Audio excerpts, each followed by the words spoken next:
Greetings, users and programs. This is Etari Living Sacrifice, playing some Assassin's Creed Origins Discovery Tour. Explore this virtual museum mode with guided tours and historical locations set in a combat and quest-free environment. I have no idea what to expect here, or how they're going to handle this.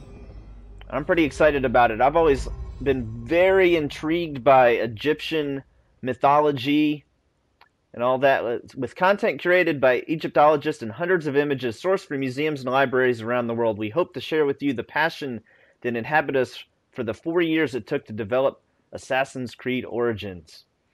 I mean, it's just one of the most fascinating cultures that's ever existed.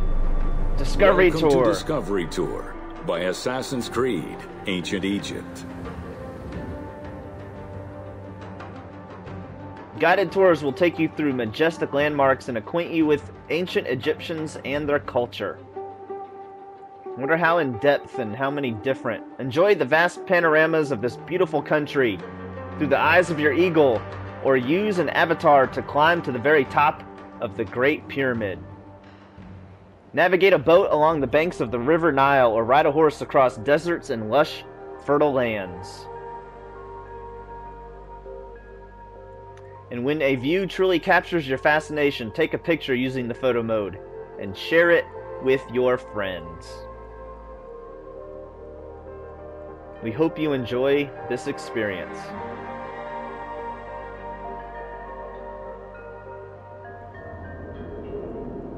Wonder what costume, what avatar they give you. Is it Bayek? Can you change? It's Aya. That's a smart move. Very smart move. Just pet the bird. Pet the bird. Oh, you're feeding him instead. Okay. Planning the city. Learn about the design and layout of the city of Alexandria. Welcome to Alexandria. Planning of the city. Alexander's plan to build his great city began with a verse from Homer's Odyssey. There is, in front of Egypt, in the sea with many swells, an island called Pharos. Guided by these clues, Alexander the Great founded his future city at the western end of the Nile Delta.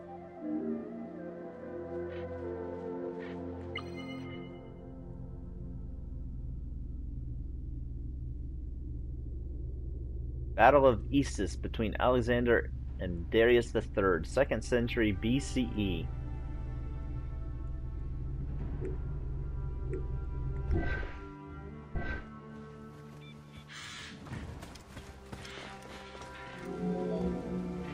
Though Alexander considered this location ideal for his great city, it presented considerable challenges. Too difficult to access during storms, the surrounding swamps threatened disease, and the limestone soil prevented the growth of healthy crops. However, due to the influence of his mentor Aristotle, Alexander the Great recognized that the true value was its strategic emplacement. Alexander knew that in controlling Pelusium to the east, Memphis to the south, and his crowning glory Alexandria to the west, he would create a triangular stronghold, allowing him to control the entire delta while giving him access to the Mediterranean.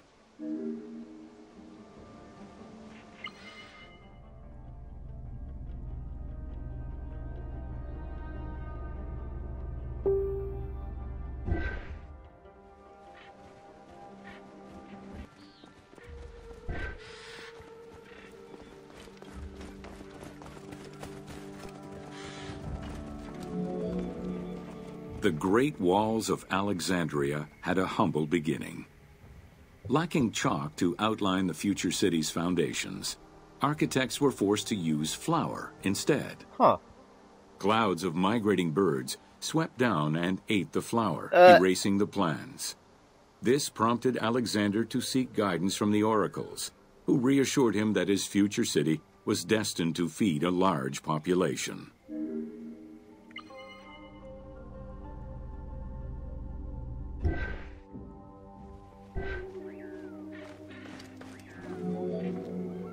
Excavations led by Mahmud Bey el-Falaki in the 19th century revealed that the wall enclosure measured approximately 5.2 kilometers in length and 2.2 kilometers in width. It was roughly 9 meters in height. Meters. I don't know what that means by feet. Let's find out. Okay, Google. How many feet are in a meter? 1 meter equals 3 feet, 3.37 inches. About little over 3 feet. Very cool.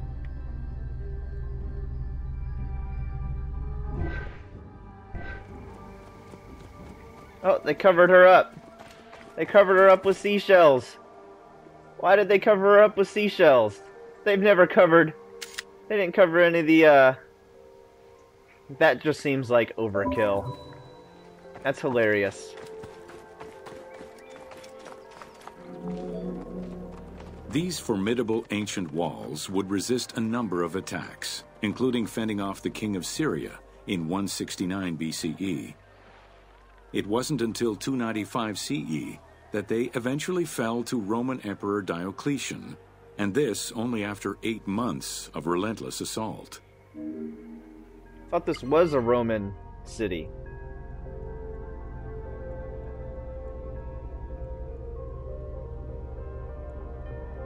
Is that a real? That's not a real photo.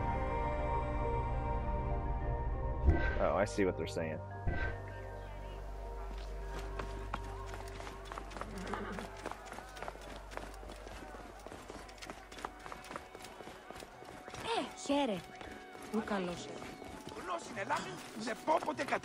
Can we get a horse? Alexandria's principal architect, Dinocrates, chose a Hippodamian grid plan. The grid maximized functionality, with wide, straight roads and canals running beneath them. Cool. Alexander recognized the military value of the city's design. The wide, parallel streets gave him optimal surveillance of the city, while allowing the unobstructed flow of troops.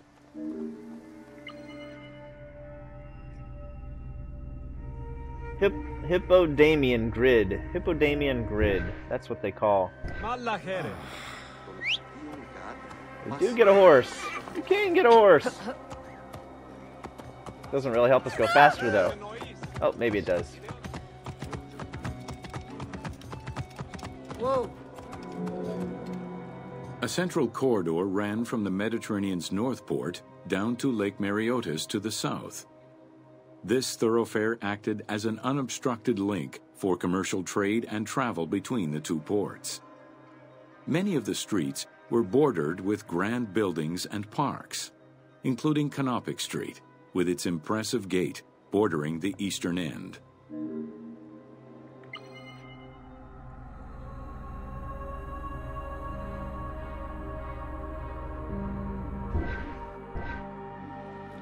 Is this Canopic Street? Whoa. Alexandria was most likely built upon an already existing Egyptian village. Upon its completion, the Egyptians reviled the city, refusing to call it by its founder's name. Instead, they called it Raked, the building, as a mark of disdain, which was later Hellenized into Rakotis. Despite this, the name Alexandria would remain.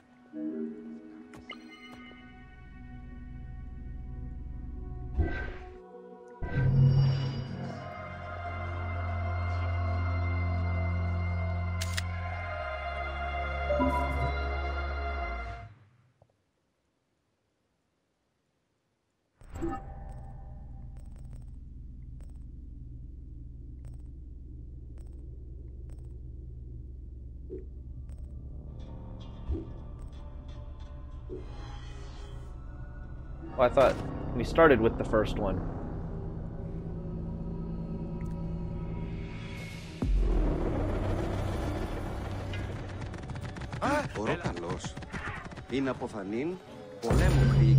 Welcome to Introduction to Alexandria. After conquering Egypt in 331 BCE, Alexander the Great decided to build a new city, which, as per his habit, he named after himself. After his death, Alexandria quickly became the capital city of the Ptolemaic kingdom and the most important city of the Greek world.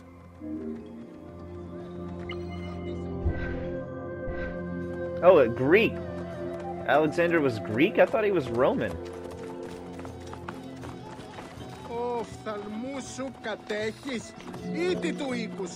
The city was built between the Mediterranean Sea and Lake Mareotis, which resulted in Alexandria becoming a crucial cultural hub and trading center.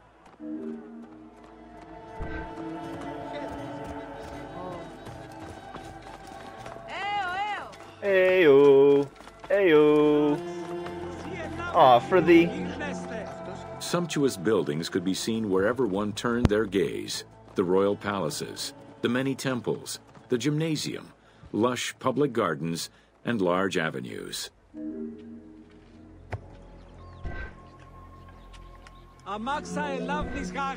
Sumptuous buildings could be seen wherever one turned their gaze. The royal palaces, the many temples, the gymnasium, lush public gardens, and large avenues. For the entire tour, every woman has her breasts covered. That's hilarious. And quite sexist, honestly. With its incomparable beauty and advantageous geographic location, Alexandria attracted foreigners, intellectuals, and traders. One of the most cosmopolitan cities of the ancient world, Alexandria supplanted even Athens as the most important Greek city in history. Can't believe I played this entire game and never realized Alexander was Greek, not Roman, and that's why the Romans were the bad guys sometimes. Egyptian obelisks were highly prized by Roman architects. While Roman design previously favored the use of a single monument, Egyptian obelisks tended to come in pairs and were generally located at the entrance of temples. Several ancient Egyptian obelisks are still in existence today, though many are spread out across the world in locations such as Paris, Rome, New York, and London. All of this shows that Alexandria was significantly influenced by the rich past of Egypt. There's the Needle of Cleopatra in London. I've seen that.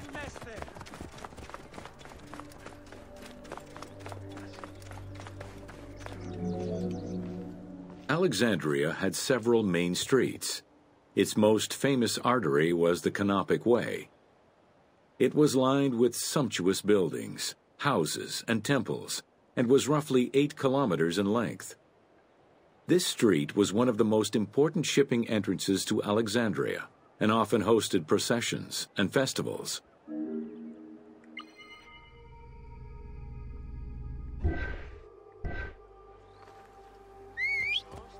Come here, horsey. No, no. Alexandria had several main streets. Oh, no! Its most famous artery was the Canopic Way. It was lined with sumptuous buildings, houses, and temples, and was roughly 8 kilometers in length. This street was one of the most important The width of the street, 30 meters, was abnormally large even by Greek standards. This is likely because the Canopic Way was made in a short span of time and based on an urban plan, as opposed to being slowly built over time, as was usual for the era.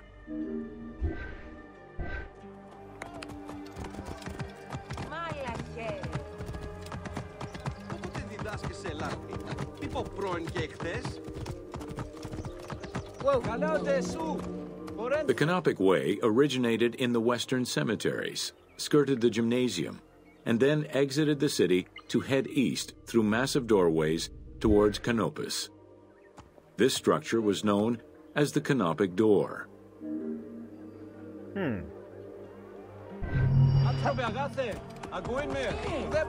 This is the Canopic Door, huh?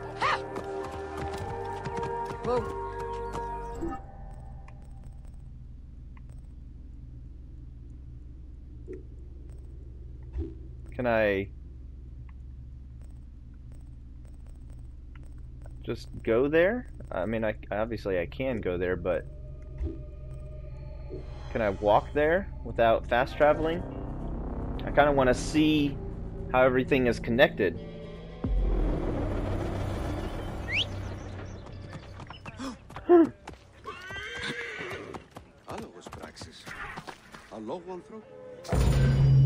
Welcome to the Siege of Alexandria.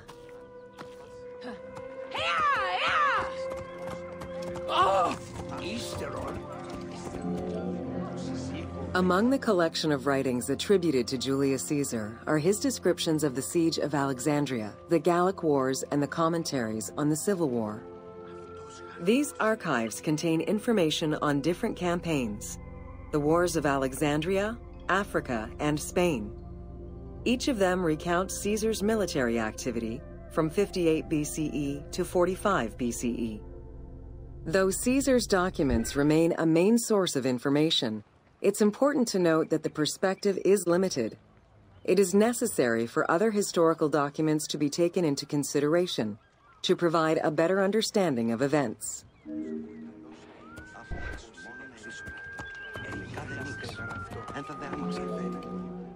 The Siege of Alexandria closely relays the events of the Civil War that led up to the event and describes how Caesar was besieged in the palace of the Ptolemies. Other ancient authors have left equally valuable and sometimes contradictory information.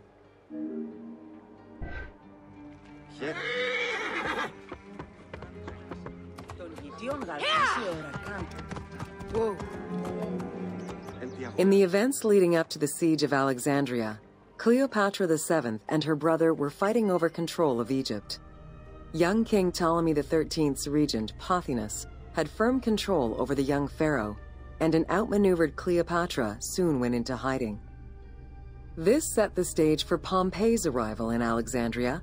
Having lost his battle against Caesar in 48 BCE, the Roman general turned to his allies, the Egyptians, for safe harbor. But on the advice of Pothinus, Ptolemy XIII had Pompey assassinated in the hopes of earning Caesar's favor. This would turn out to be a most unfortunate decision. Yeah, he was not happy about that. That was his buddy. They grew up together or something. Upon his arrival in Alexandria, Caesar was presented with Pompey's head. The sight of a Roman murdered by Egyptians did not sit well with him.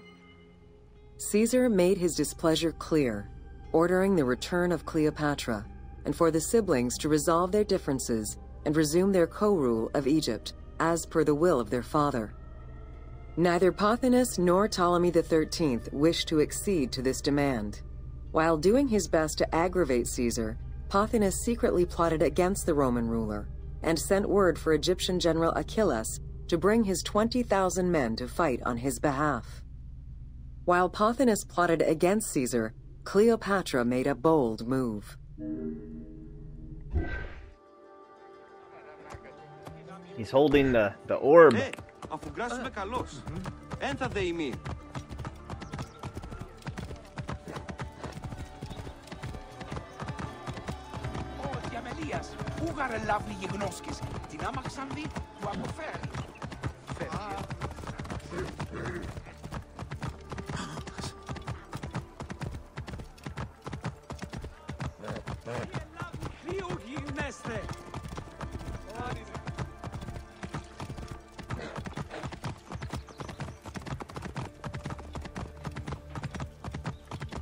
I don't remember coming here in the game.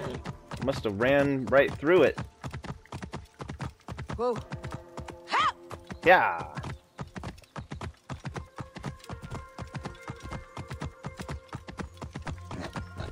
This must have had been one of those places where I would get attacked constantly for trying to come here. Whoa.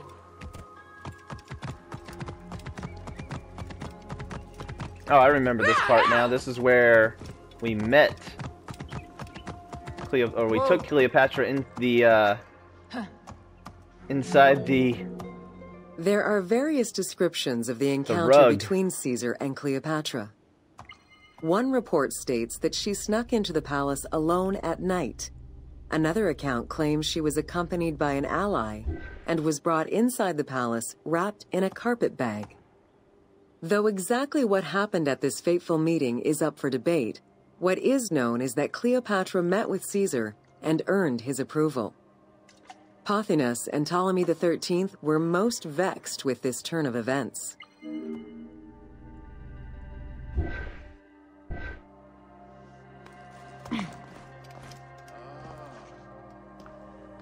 Oh, he's all standing behind her like, oh yeah.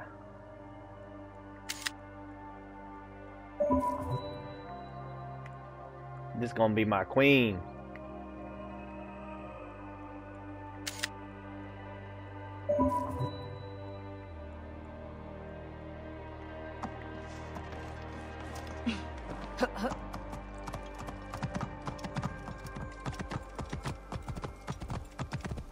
Whoa, whoa.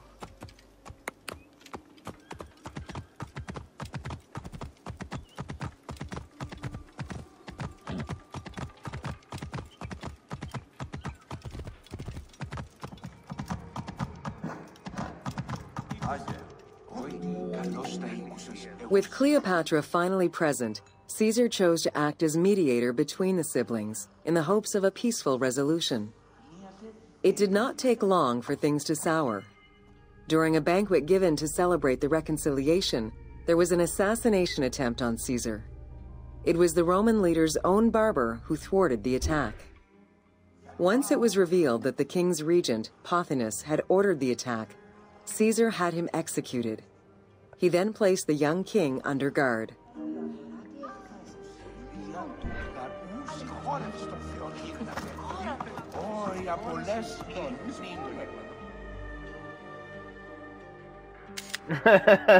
There's some crazy facial expressions there.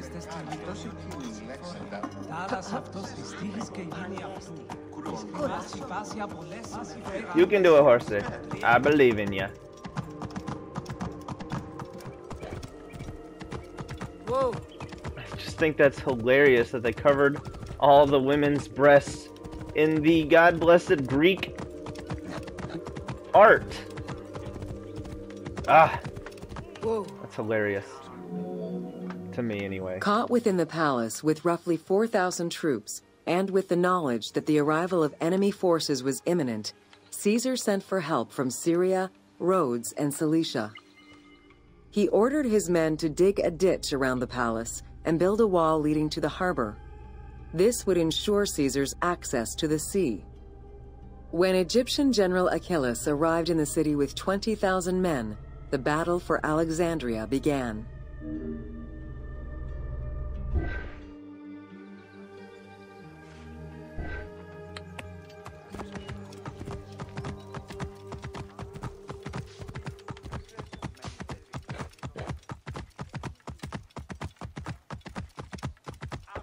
Cool.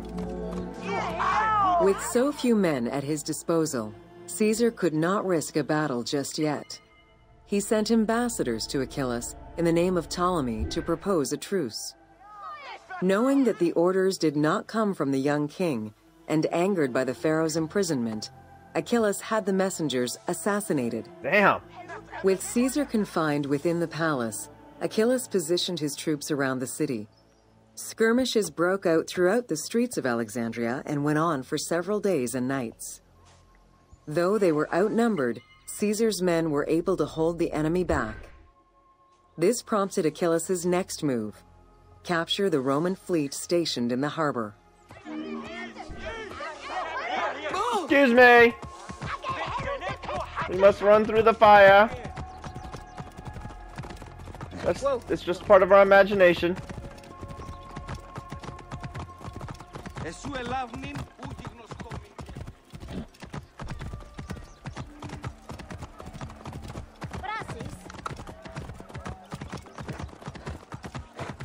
Κόπο πασπαρά του ιδίου. Είσαι θαλμοίδιο κατασχέθηση.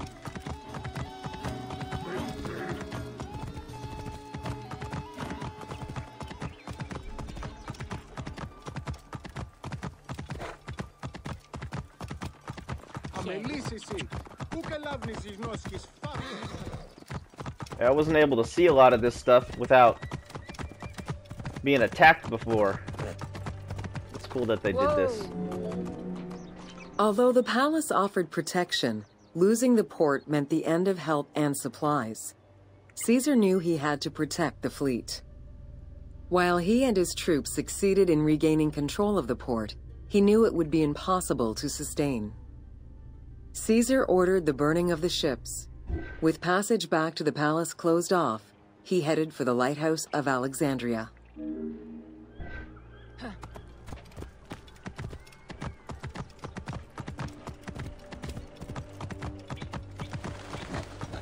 Whoa. Fighting their way through the Egyptian troops, Caesar and his men eventually reached Pharis Island. There, they took refuge within the lighthouse. With easy access to the open sea, Caesar was able to send messages to his allies requesting reinforcements and more supplies.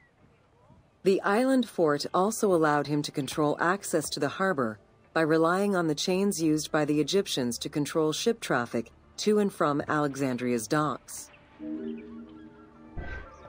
Very cool. The chains like they had in Game of Thrones or something similar. Whoa. Whoa. Whoa.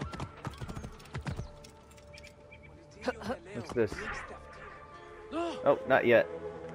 Not yet. We're still doing this one.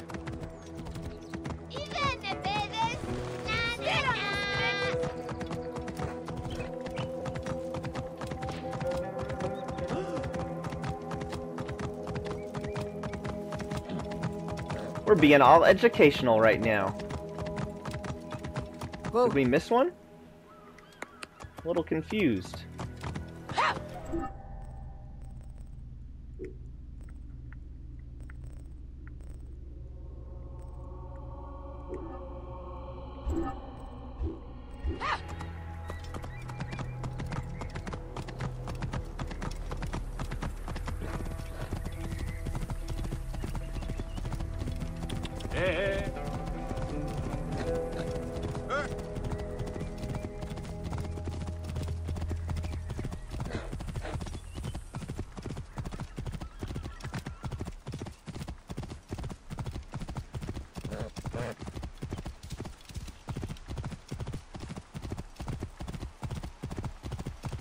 This is just if you wanted to see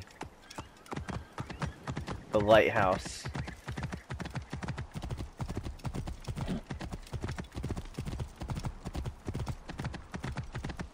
I never saw this part of the lighthouse. Well, that's pretty.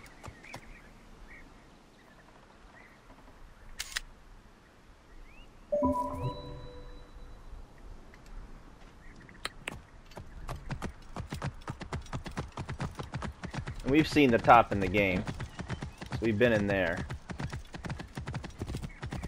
Uh-oh. How do I get out of here? Here we are.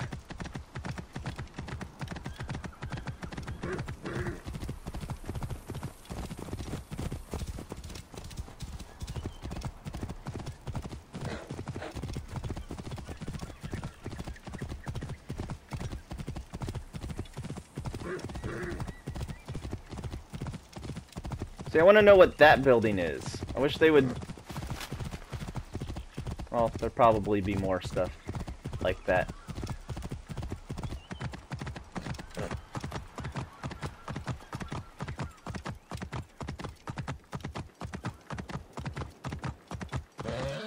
She knows how to use the seashells. That's a, Demolition Man reference for you youngins. Oh, okay, so this one's been done. Whoa. The exact chronology of events during the war in Alexandria remain imprecise. Conflicting accounts raise questions as to when, and even if, the Great Library of Alexandria was burned down at all. One account states that during the fighting, docks and warehouses were burned, and this was the fire that spread to the library. In another account, when Achilles cut off the harbor, Caesar had to leave the safety of the palace to defend his ships. As the enemies battled across the port, their arsenals set ships ablaze, and this destruction spread to the library. Damn. That sucks.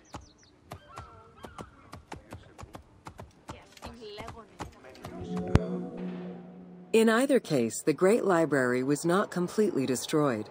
Experts point out that its location was too far from the harbor, and much later texts refer to the Great Library as being intact. Warehouses near the harbor contained manuscript copies awaiting export, and it is more likely that these documents were destroyed than the Great Library itself.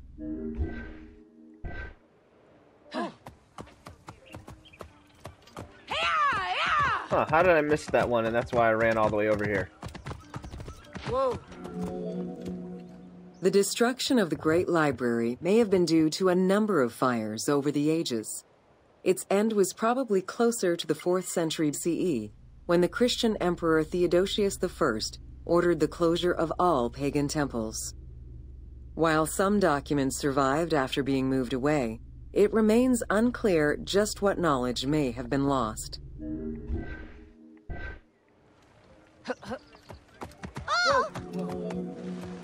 Where there are accounts of Achilles being in control of the battle against Caesar, it appears that instead Cleopatra's sister, siding with her brother, had him killed and put her ally Ganymedes in his place. Ganymedes proved a valuable tactician for the Egyptian side. It was his idea to cut Caesar's access to the harbor, thus trapping Caesar at the palace. Cleopatra's sister. We don't know anything about her. They're not even going to tell us her name, huh?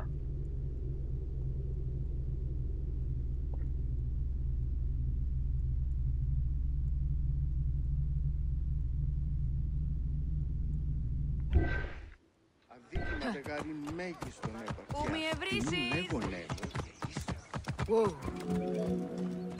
During the time of Ptolemy I, canals had been dug throughout Alexandria to provide fresh water.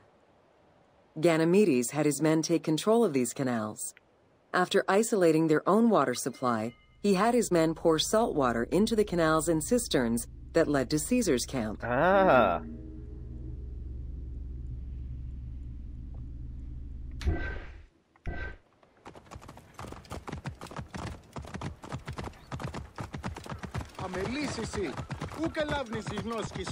Whoa.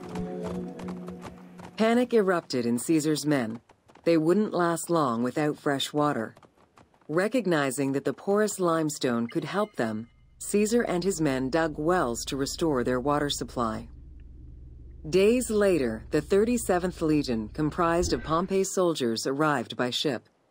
Unable to come ashore due to the winds, Caesar risked going out to meet them on the peninsula, Cape Chersonese. When the enemy learned Caesar's location, they rushed to intercept. Despite an obvious advantage for the Alexandrians, Caesar, with a Rhodian ship full of skillful sailors, emerged victorious.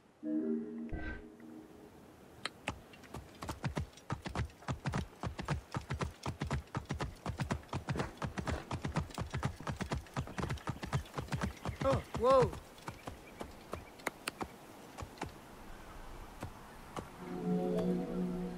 With help from the Allied ships, Caesar's victory enabled him to push the Egyptians back and secure the lighthouse. Gaining control of Pharos Island sent the Alexandrians into the sea and swimming back to the city. However, Caesar's fortification of the island didn't last long. The enemy regrouped and were set to storm the island. Panic-stricken, in spite of Caesar's encouragement, many of his men then fled their posts, either by ship or jumping into the sea.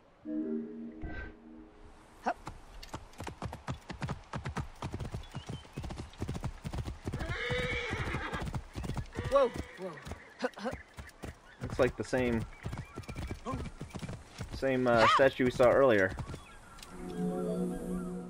Caesar attempted to retreat, but Port Eunostos' harbor was overrun with enemy ships, preventing escape. Reportedly, Caesar gathered his papers and leapt overboard in an attempt to swim to an Allied ship farther out. Historian Cassius Dio claimed that Caesar would have drowned if he hadn't been able to remove his purple garment. Still, he managed to swim the distance and survive. Dang, that guy is The hardcore. Alexandrians recovered the cloak and used it as a trophy to commemorate the Roman debacle. Man, that he don't give up. Whoa. Unhappy with Ganymedes and wanting their king restored, the Alexandrians approached Caesar with a compromise. Caesar agreed to release Ptolemy XIII after entreating him to spare the kingdom and remain loyal to Rome. Once freed, however, the king defied the agreement and continued the war. This is Cleopatra's brother, I'm thinking. They're not being specific. Well, you said Ptolemy. Whoa. By this time, a faithful ally of Caesar's, Mithridates, arrived in Egypt, clashing with Ptolemy's troops at Pelusium. Outnumbering the enemy, Mithridates secured the region between Pelusium and Alexandria. Ptolemy, warned of Caesar's ally marching on Alexandria, sent his troops to prevent passage over the river.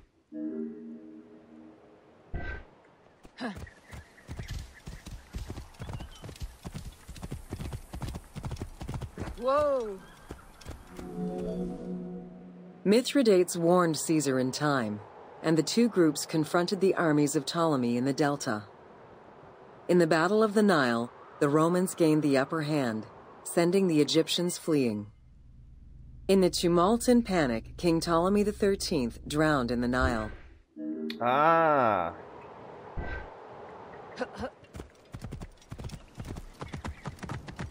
Whoa. That's where we saw.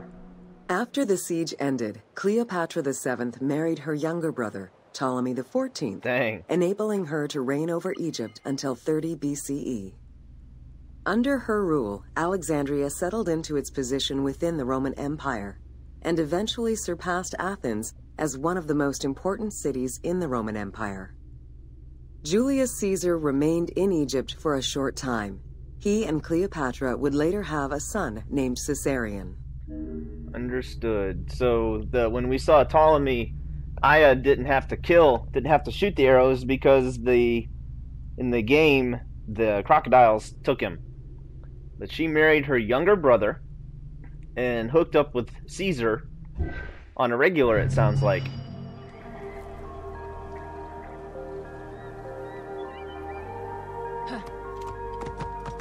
Whoa.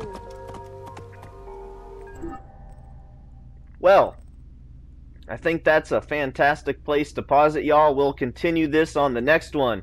As always, give it a big thumbs up, subscribe, and we will see you. And remember to keep moving forward!